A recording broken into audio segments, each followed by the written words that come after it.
MLC Kalvakuntla Kavitha జన్మదినాన్ని పురస్కరించుకుని BRS party ఆధ్వర్యంలో నిజామాబాద్ జిల్లా బీఆర్ఎస్ పార్టీ కార్యాలయంలో నిజామాబాద్ అర్బన్ మాజీ శాసనసభ్యులు బిగాల గణేష్ గుప్తా ఆదేశాల మేరకు నగర మేయర్ దండు నీతూ కిరణ్ శేఖర్, నగర అధ్యక్షులు శిల్పరాజు, మాజీ REDCO chairman Khan, BRS party senior నాయకులు సుజిత్ సింగ్ ఠాకూర్, సుధాం రవిచందర్, యనగందుల మురళితో కలిసి సంయుక్తంగా బర్త్డే కేక్ కట్ చేసి జిల్లా బీఆర్ఎస్ పార్టీ నాయకులతో కార్యకర్తలతో కలిసి సంబరాలు చేసి కవితకు పుట్టినరోజు శుభాకాంక్షలు తెలిపారు.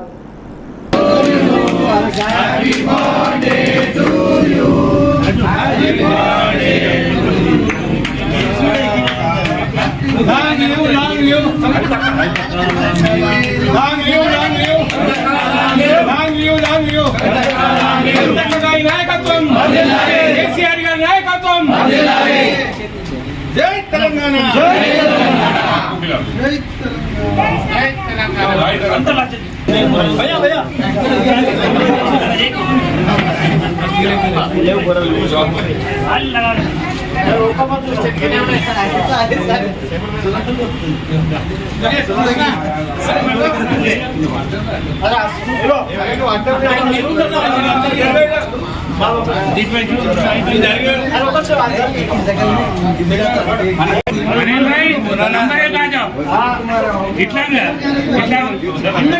ग्रुप फोटो पंपिंग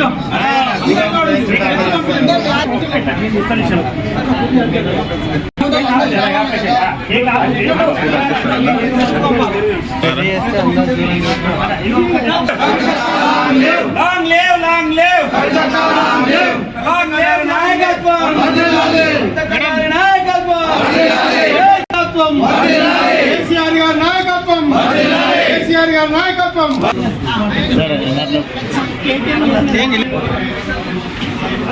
ఈరోజు మన తెలంగాణ బిడ్డ మన ఆడపడుచు అయినటువంటి గౌరవ నిజామాబాద్ ఎమ్మెల్సీ కవితక్క గారి జన్మదిన సందర్భంగా మనస్ఫూర్తిగా తనకి శుభాకాంక్షలు తెలియజేస్తూ ఉన్నాను.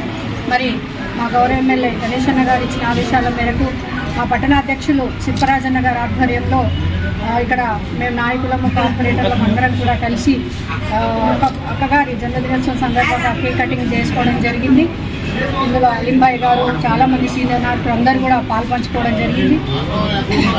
మరి అక్కగారి గురించి చెప్పుకోవాలంటే తనక అద్భుతమైనటువంటి వ్యక్తి, చాలా మనసున్నటువంటి మహారాణి. తన కెరీర్లో ఎన్నో అద్భుతమైనటువంటి అంశాలను తను పొందుపరచుకోవడం జరిగింది. ఎందుకంటే తను ఒక ఉత్తమ పార్లమెంటేరియన్గా అవార్డు తీసుకోవడం అనేది ఇంతవరకు రాజకీయ చరిత్రలో ఏ లేడీస్కి మన తెలంగాణ నుంచి ఎవరికి రాలేదు. అక్క ఆ ఘనతను సాధించింది.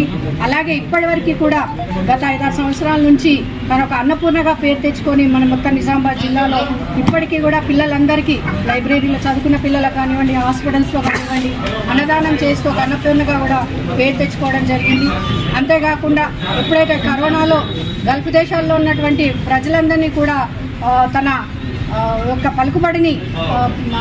పలుకుబడితో అందరితో మాట్లాడి అక్కడ ఉన్న వేరే దేశాల్లో ఉన్న వాళ్ళని కూడా ఇక్కడ మన ఊర్లలో, సొంత ఊర్లలో వాళ్ళని కూడా చేరవేయడం జరిగింది. ఎందుకంటే ఆ ఘటనను మేము కళ్ళారా చూసాము. అప్పుడు వాళ్ళు ఇచ్చినటువంటి ఆశీర్వాదము అక్కకు ఇప్పటివరకు కూడా తోడుగా ఉంటూ వస్తూ ఉంది. ఆ రోజు వాళ్ళ కళ్ళల్లో నీళ్లు చూసి అక్క దేవత తను ఉండడం వల్లే మేము మా సొంత గూటికి చేరుకున్నామని ప్రతి ఒక్కరు కూడా ఆ రోజు అభినందించడం జరిగింది. సింగరేణి కార్మికులకు అండగా ఉంటూ గల్ఫ్ కార్మికులు అక్కడ ఎవరికైనా ఇబ్బందులు అయితే వాళ్ళని వాళ్ళ స్థానిక ప్లేస్లకు తరలించడంలో, ఇలా మళ్ళీ అలాగే హాస్పిటల్లో కూడా రోగులకు వాళ్ళకు ఎక్కడో భోజనాలు దొరకక వేరే ఊరి నుంచి వచ్చి ఇబ్బందులు పడుతూ ఉంటారని చెప్పి ప్రతిరోజు వాళ్ళకు అన్నదానం భోజనాలు ఏర్పాటు చేయడంలో అక్క సేవని మనం చూసుకోవచ్చు. సో ఈ విధంగా మనం చెప్పుకుంటూ పోతే కవితకి చేస్తున్నట్టు సేవా కార్యక్రమాలు చాలా ఉన్నాయి. ఆ సేవనే ఆమెను కాపాడుతుంది. నిజంగానే ఎన్ని అపనిందలు వచ్చినా కూడా ఆమె చేసిన సేవా కార్యక్రమాలు ఆమె కాపాడుకుంటూ వస్తున్నాము. కవితక్క ఇలాంటి జన్మదినాలు ఎన్నో జరుపుకోవాలని మేము కోరుకుంటున్నాము. అలాగే తెలంగాణకి ఇంకా ఎంతో సేవ చేసి తెలంగాణ ఇంకా అభివృద్ధి పరంగా కూడా ముందుకు తీసుకెళ్లాలని, అక్కకి ఇంకా మంచి మంచి పదవులు అధిష్టించాలని మేము కోరుకుంటున్నాము. ఈ సందర్భంగా ఇంకొకసారి కవితక్కకు జన్మదిన